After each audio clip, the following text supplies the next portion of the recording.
Hello, welcome to the channel, and today I have an ability I call Sprawling Thorn. You throw a thorn forward, and when it lands on your opponent, it will freeze them in place with these yellow crystals all over their body. After a few seconds, the crystals will disappear and fade away into triangle sparks, and the victim will move again.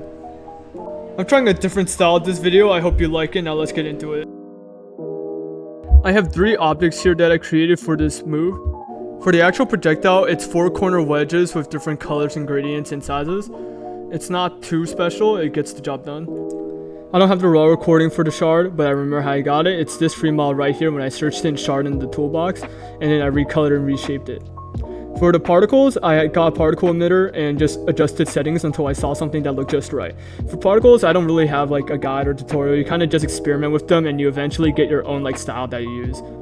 The script is pretty short, but it is somewhat complicated, so it's around between a 2 and a 3 compared to the rest of my videos. Alright, so our activator is a tool, and once the tool activates, it connects to our module script.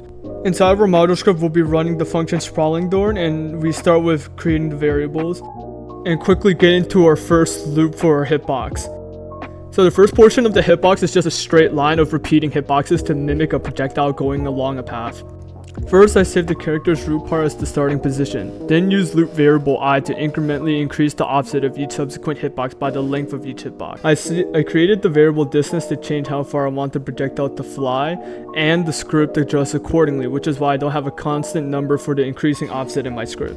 Now for the hitbox check for each individual part, this is not very optimal, I just used it for simplicity's sake, but in case you want to know how to use it, using the method get parts and parts on the hitbox part, we get all parts touching the hitbox, then we sort each part into 2 categories. If it's part of a humanoid, then we store the humanoid as a key with distance from argument can't see how far as a value.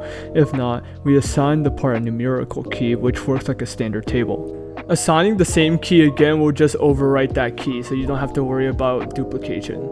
Hitbox is really unoptimal. I suggest you search up another hitbox tutorial for just the hitbox function. But now for the curving part is a lot simpler. Alright, for the curving downward part, you could use this for the straightforward one too, if you want the same logic. So basically, it duplicates the hitbox, that the last hitbox, curves it down, and then pushes it forward. Then duplicates this one, rotates it, and then pushes it down. It just keeps repeating that.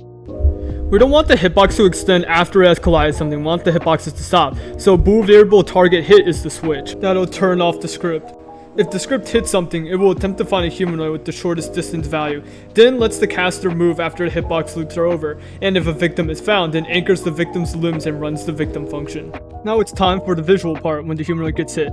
So as soon as the humanoid gets hit, it will create these invisible markers where it will create a small little crystal that you can't see inside the humanoid. Then it will randomize its rotation, and finally it will grow. And it does this for every single limb, and I slowed it down so you can see how the process goes, as each individual point makes a shard and it expands.